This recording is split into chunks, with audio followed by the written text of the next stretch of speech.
Hello friends, welcome to money మంత్ర. నేను మీ రామకృష్ణ. మనం రోజు ఫైనాన్స్కి సంబంధించి, లైఫ్కి సంబంధించి చాలా టాపిక్స్ మాట్లాడుకుంటాం కదా. ఈరోజు మనం డెప్ట్ ఫ్రీ పీపుల్లో ఉండే కొన్ని సీక్రెట్ హ్యాబిట్స్ గురించి డిస్కస్ చేద్దాం. దీనివల్ల మనం అప్పులు లేకుండా లైఫ్ని హ్యాపీగా లీడ్ చేయడానికి స్కోప్ ఉంటుంది.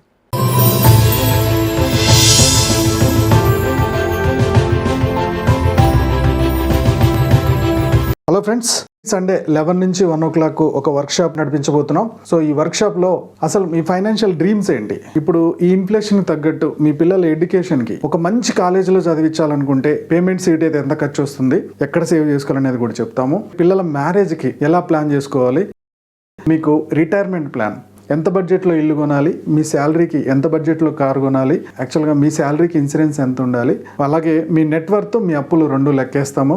మీ బడ్జెట్లో ఏమన్నా అమౌంట్ మిగులుతుందా, ఆ మిగిలింది ఎక్కడ సేవ్ చేసుకోవాలి, ఒకవేళ అప్పులు ఉంటే అప్పుల నుంచి బయటపడడం ఎలా అనేది మీకు ఎక్స్ప్లెయిన్ చేయడం జరుగుతుంది. పార్ట్ టైం బిజినెస్, పెట్టుబడితో చేసే బిజినెస్లు ఏమున్నాయి, పెట్టుబడి లేకుండా ఏమేం చేయొచ్చు, 18 రకాల జాబులు ఏమున్నాయి అనేది ఎక్స్ప్లెయిన్ చేస్తాము. ఈ ఫైనాన్షియల్ క్యాలిక్యులేషన్స్ అంతా మీకు ఎవరైనా ఒక ఫైనాన్షియల్ అడ్వైజర్ చేసి ఇవ్వాలంటే బయట 8,000 తీసుకుంటారు, మనం 499 రూపీస్కే ఈ ఫైనాన్షియల్ ప్లానింగ్ ఇస్తాము.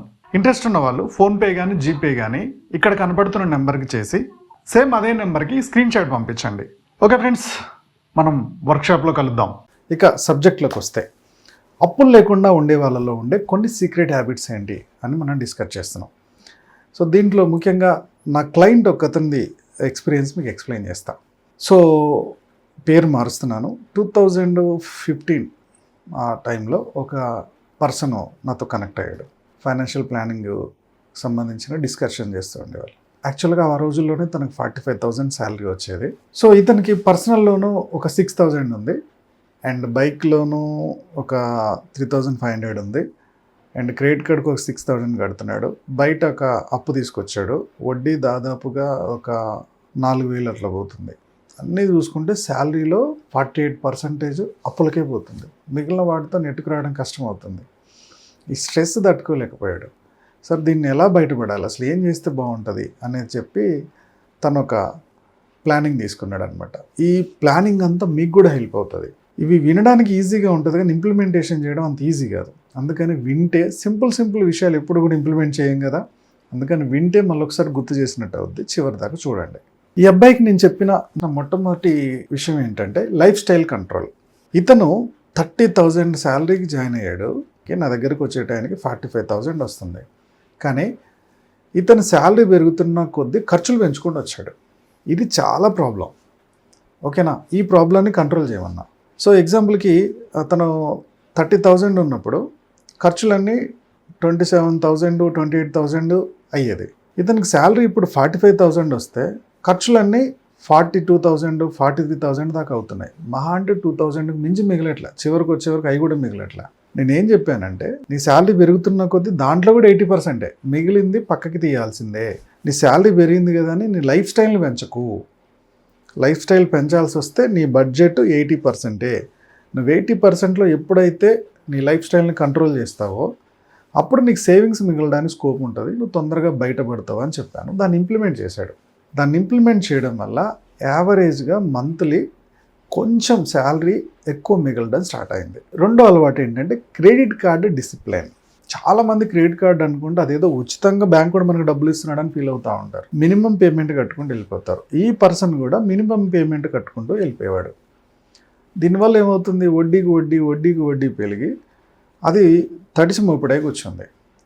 సో నేనేం చేశానంటే, ఈ ఎక్స్ట్రా వస్తున్న అమౌంట్ ఉంది కదా, శాలరీలో మిగిలింది ఈ లైఫ్ స్టైల్ కంట్రోల్ చేయడం వల్ల ఒక నెలకు వచ్చేవరకు శాలరీలో బడ్జెట్ మిగలడం స్టార్ట్ అయింది. ఆ మిగిలిన దాంతో ఎక్స్ట్రా నేను క్రెడిట్ కార్డుకి పేమెంట్ చేయడం స్టార్ట్ చేయించా. దాదాపుగా క్రెడిట్ కార్డు పేమెంట్ అంతా జీరోకి వచ్చేసింది. 10 నెలల్లో క్రెడిట్ కార్డు జీరో బ్యాలెన్స్కి తెప్పించేసాను.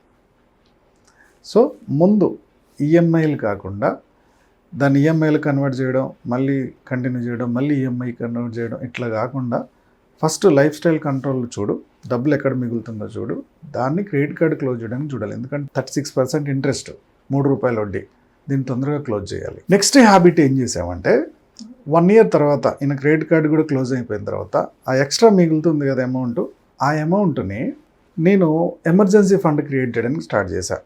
అప్పుడు అతని శాలరీ 30,000 ఉంది కదా, సో 6 నెలల ఎమర్జెన్సీ ఫండ్ 1,80,000. ఈ 1,80,000 ఎమర్జెన్సీ ఫండ్ నేను గోల్డ్లో ఇన్వెస్ట్ చేయించా.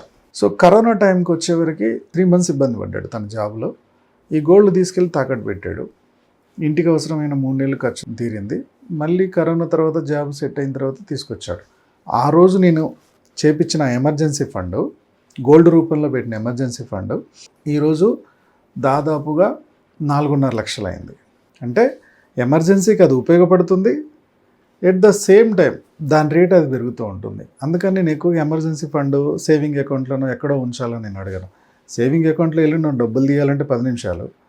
నీ గోల్డ్ ఏదైతే గోల్డ్ రూపంలో ఉన్న ఎమర్జెన్సీ ఫండ్ ఒకవేళ అవసరమైతే అందులో పెట్టి మళ్ళీ వెనక్కి తీసుకొచ్చుకుంటావు, లేదా నీకు అవసరమైనంత అమ్మేస్తావు, మిగిలిందైనా పెరుగుతూ ఉంటుంది కదా. అందుకని ఎమర్జెన్సీ ఫండ్ మ్యాక్సిమం గోల్డ్ రూపంలో పెట్టించా. ఇది ఒక హ్యాబిట్. సో ఈ పాయింట్ మీకు అర్థమైంది అనుకుంటున్నాను. So first year credit card loans clear చేసాం, తర్వాత ఎమర్జెన్సీ ఫండ్ని క్రియేట్ చేశాను. ఈ ఎమర్జెన్సీ ఫండ్ క్రియేట్ చేసుకునేటప్పుడే తనకు ఒక ప్రొటెక్షన్ ప్లాన్ చేశాను. ఆల్రెడీ హెల్త్ ఇన్సూరెన్స్ ఉంది, కంపెనీ ఇస్తున్న హెల్త్ ఇన్సూరెన్స్ ఉంది. సో తనకు ఒక టర్మ్ ఇన్సూరెన్స్ ప్లాన్ చేశాను. తనకు ఆ రోజున eligibility 50 lakhs. 50 lakhs term insurance continue చేసుకుంటూ వచ్చాడు. ఇప్పుడు థర్డ్ ఇయర్కి వచ్చాం. నెలకి ఒక 10-15 వేలు ఎక్స్ట్రా డబ్బులు రావడం స్టార్ట్ అయింది థర్డ్ ఇయర్లో. ఆ వచ్చిన ఎక్స్ట్రా డబ్బులతోటి ఈ లోన్స్ ఏవైతే ఉన్నాయో, పర్సనల్ లోన్ ఉంది కదా, పర్సనల్ లోన్ ఒకటి, బైక్ లోన్ ఒకటి పెండింగ్లో ఉంది. ఈ పర్సనల్ లోను, బైక్ లోన్ని ఎక్స్ట్రా పేమెంట్ చేయడం స్టార్ట్ చేశాను. ఇలా ఎక్స్ట్రా పేమెంట్ చేయడం వల్ల ఒక 1.5 yearలో ఈ 2 లోన్స్ క్లోజ్ అయిపోయినాయి. అప్పుల నుంచి తొందరగా బయటపడ్డాడు. యాక్చువల్గా 3.5 years, 4 yearsకి వచ్చేవారికి బ్యాంకులో అప్పు లేదు, బయట అప్పులు లేవు.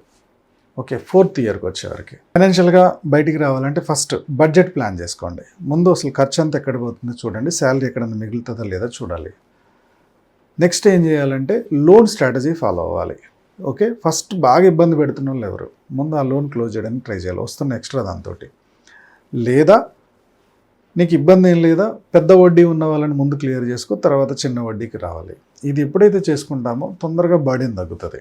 ఇన్సూరెన్స్ కట్టుకోవడానికి డబ్బులు సరిపోవట్లేదు సార్, అలాగే క్రెడిట్ కార్డు క్లోజ్ అయిపోయిన తర్వాత ఈ శాలరీ సరిపోవట్లేదు అని చెప్పినప్పుడు ఎక్స్ట్రా ఇన్కమ్ సోర్సెస్ని నేను క్రియేట్ చేశాను అతనికి.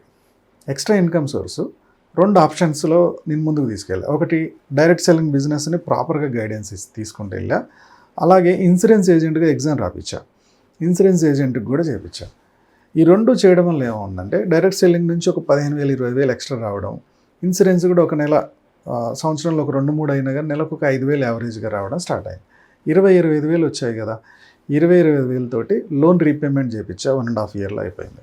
4th year నుంచి ఎస్ఐపి దాదాపుగా 7 years, అలా 7 years అయిపోయింది ఎస్ఐపి స్టార్ట్ చేయడం. వచ్చిన అమౌంట్ అంతా ఎస్ఐపి చేసుకుంటూ వచ్చాడు. ఎక్స్ట్రా వచ్చిన అమౌంట్ అంతా ఈ రోజుకి వచ్చేవరకు దాదాపుగా అతను ఇన్వెస్ట్ చేసింది 18 లక్షలు ఏమో ఉంది, బట్ రిటర్న్స్ 52 లక్షలు ఉంది. సో పిల్లల స్కూల్ ఫీజు మంచిగా సర్వే అవుతుంది. వస్తున్న శాలరీతో పిల్లల స్కూల్ ఫీజు వెళ్ళిపోతుంది. ఓకేనా, ఇప్పుడు ఒక 50 lakhs దాకా అమౌంట్ ఉంది. ఎట్ ద సేమ్ టైము ఈ సంవత్సరం నుంచి ఒక కొత్త ఇల్లు తీసుకోవడానికి ప్లాన్ చేసుకున్నాడు. తన శాలరీ పెరిగింది, ఆ పెరిగిన దాంట్లో ఈఎంఐకి వెళ్ళిపోతున్నాడు. ఓకే, ఈ సేవింగ్స్ ఇంతే ఉన్నాయి. డౌన్ పేమెంట్కి ఇందులో నుంచి కొంచెం అమౌంట్ పెట్టాడు, మిగిలింది ఈఎంఐకి వెళ్ళిపోయినా తన మొత్తం లోన్ ఈఎంఐ 40% లోపు ఉంది కాబట్టి మిగిలిన శాలరీతో ఫ్యామిలీని హ్యాపీగా నెట్టుకురాగలుగుతాడు. ఓకే, సో మీరు కూడా ఆలోచించండి. అప్పులు లేకుండా ఉండే వాళ్ళలో ఉండే మొట్టమొదటి లక్షణం ఏంటంటే ఇన్కమ్ పెంచుకుంటున్నారు, పెరిగిన ఇన్కమ్ తగ్గట్టు లైఫ్ స్టైల్ పెంచట్లేదు, 70%, 80% మాత్రమే ఖర్చు చేస్తున్నాడు, మిగిలింది సేవ్ చేస్తున్నాడు. ఇలా చేసుకుంటే లైఫ్ని హ్యాపీగా లీడ్ చేయొచ్చు, పిల్లలకు మంచి ఎక్స్పీరియన్స్ ఇవ్వచ్చు, మంచి ఎడ్యుకేషన్ ఇవ్వచ్చు, ఫ్యామిలీ అంతా హ్యాపీగా ఉండొచ్చు. మీరు కూడా ఇప్పుడు వస్తున్న శాలరీతో బయటపడలేమనుకుంటే మీ అప్పులు తీరాలన్నా, లేదా మీరు ఎస్ఐపి స్టార్ట్ చేయాలన్నా, లేదా పిల్లల ఎడ్యుకేషన్కి ఏమైనా రూపాయి దాచిపెట్టుకోవాలనుకున్నా ఎక్స్ట్రా ఇన్కమ్ అనేది చాలా ఇంపార్టెంట్. నేను 2 కేటగిరీలలో దగ్గరుండి ట్రైనింగ్ ఇస్తూ ముందుకు తీసుకెళ్తూ ఉంటా. ఒకటి డైరెక్ట్ సెల్లింగ్ బిజినెస్, ఇంకొకటి ఇన్సూరెన్స్ ఏజెంట్. ఈ 2 కూడా మేము ప్రాపర్గా గైడెన్స్ ఇచ్చి తీసుకెళ్తా. రూపాయి ఖర్చు లేదు, నేను పైసా ఖర్చు చేయటనివ్వను. ఓకేనా, సో ఈ డబ్బుని ఎక్కడ సేవ్ చేయాలి, ఎక్కడ ఇన్వెస్ట్ చేయాలో కూడా నేనే గైడెన్స్ ఇస్తాను. మీకు ఇంట్రెస్ట్ ఉంటే డిస్క్రిప్షన్లో మా వాట్సాప్ గ్రూప్ లింక్ ఇస్తాను. ఆ లింక్కి లాగిన్ అయిపోయి డైరెక్ట్ సెల్లింగ్ లేదా ఇన్సూరెన్స్ ఏజెంట్ అని మెసేజ్ పెట్టండి. సో మా టీం కాల్ చేసి మిగిలిన అప్డేట్స్ అన్నీ మీకు ఇస్తారు. సో వీడియో మీకు నచ్చింది అనుకుంటున్నాను. నచ్చినట్టయితే లైక్ చేయడం, కామెంట్ చేయడం, షేర్ చేయడం మర్చిపోవద్దు.